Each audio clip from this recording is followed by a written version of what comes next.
நம்மை தடுமாற வைப்பதுண்டு. இருந்தாலும் நாம் செய்ய வேண்டியதை தொடர்ந்து செய்ய வேண்டும் என்பதுதான் மலேசிய முத்தமிழ் சங்கத்தின் எண்ணம்.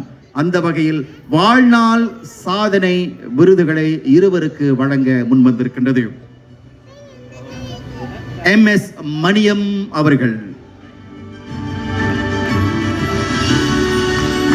அவருடைய மகளை மேடைக்கு அழைக்கின்றோம்.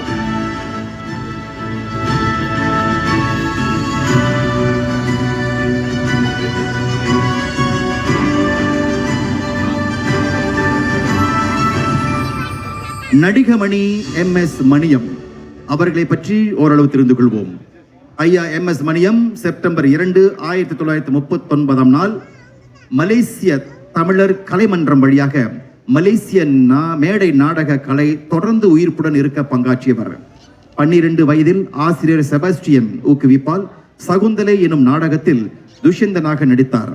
ஆங்கில டியூஷன் ஆசிரியர் ஜெகநாதன் வழிகாட்டலில் ஹேம்லெட்டை சிறிய அளவில் தமிழில் நாடகமாக தயாரித்து நடித்தார். 1955 ஆசிரியர் ஆறுமுகம், குழந்தைவேலு, நடராஜன் போன்றவர்களுடன் இணைந்து பத்துவாராங் இளைஞர்கள் என்னும் குழுவை உருவாக்கி ஹேம்லெட் நாடகத்தை தந்தையின் குரல் என பெயர் மாற்றி தோட்டங்களில் மேடையேற்றினார். அது வெள்ளையர்கள் ஆட்சி காலம் என்பதால் ஆங்கிலேய தலைமை நிர்வாகியின் ஆதரவு கிடைத்தது. பின்னர் ஹார்மோனிய வித்வான் S. சுந்தர்ராஜ் அறிமுகமும் மேடை நாடக கலைஞர்கள் பரஞ்சோதி, அன்பானந்தன், ஆழி அருள்தாஸ் ஆகியோர் நட்பும் கிடைத்தது. இவர் இயக்கிய தந்தையின் குரல் எனும் நாடகத்தில் துன்சா சாமிவேலு, இயக்குனர் விஜயசிங்கம், தங்கராஜ், சொக்கநாதன் போன்றவர்கள் நடித்துள்ளது குறிப்பிடத்தக்கது.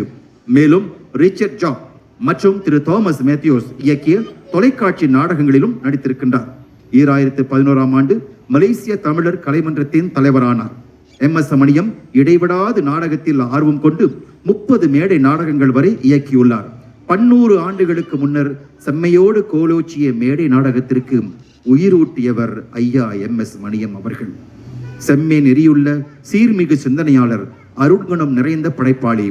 இப்பேற்பட்ட பெருமகனாருக்கு நமது மலேசிய முத்தமிழ் சங்கம் நடிகமணி எனும் விருது வழங்கி சிறப்பிப்பதில் பெருமை கொள்கிறது. அவரது அன்பு மகள் இந்த விருதினை பெற்றுக் கொள்கின்றார். இன்னும் எத்தனை ஆண்டு காலமானாலும் இவர்கள் நமக்கு விட்டு சென்றவை நிச்சயமாக காலம் காலமாக நினைவில் கூறப்படும், எடுத்துச் செல்லப்படும். நல்ல வேளைங்க, இந்த மலேசிய முத்தமிழ் சங்கம் இது போன்ற ஒரு நல்ல பணியை மேற்கொண்டு, ஒரு நல்ல அற்புதமான பணி யாரும் செய்ய மாட்டாங்க. இப்படி ஒரு பிரமாண்டமான பணி. இதே பட்டியலில் அடுத்து வருகின்றார் வாழ்நாள் சாதனையாளர் விருதை பெறுவதற்கு இயக்குனர் K. விஜயசிங்கம் அவர்களுடைய துணைவியார்.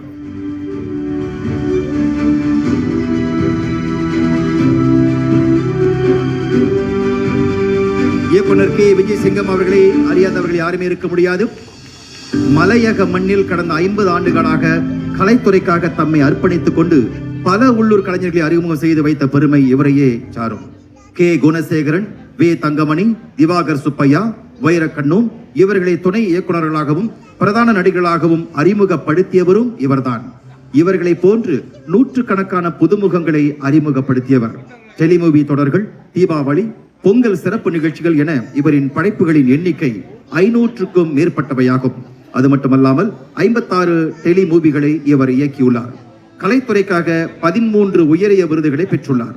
1963 ஆண்டு தொலைக்காட்சி நாடகங்களில் நடிக்க தொடங்கிய விஜயசிங்கம் கந்தசாமி அந்நாளில் பெரிதும் வரவேற்கப்பட்ட இன்ஸ்பெக்டர் சேகர் தொடரில் சிறப்பாக நடித்திருந்தார்.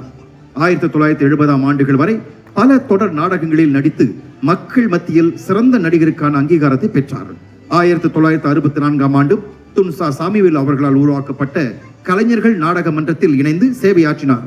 அது மட்டுமல்லாமல் நடிப்பு உலகின் சக்கரவர்த்தியாக விளங்கிய நடிகர் திலகம் சிவாஜி கணேசனின் நடிப்பின் ஈர்ப்பால் 2001 ஆண்டு மலேசிய சிவாஜி கணேசன் ரசிகர் மன்றத்தை தோற்றுவித்து தலைவராகவும் செயல்பட்டு வந்தார்.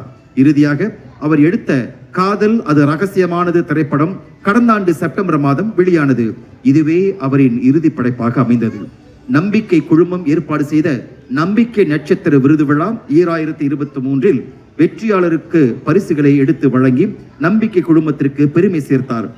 இவருக்கு இப்படிப்பட்ட சாகாவரம் பெற்ற கலைஞருக்கு இயக்குனர் கே விஜயசிங்கம் அவர்களுக்கு விருது வழங்கி சிறப்பிக்கிறது மலேசிய முத்தமிழ் சங்கம் வாழ்நாள் சாதனையாளர் விருது இயக்குனர் கே விஜயசிங்கம் அவர்கள்.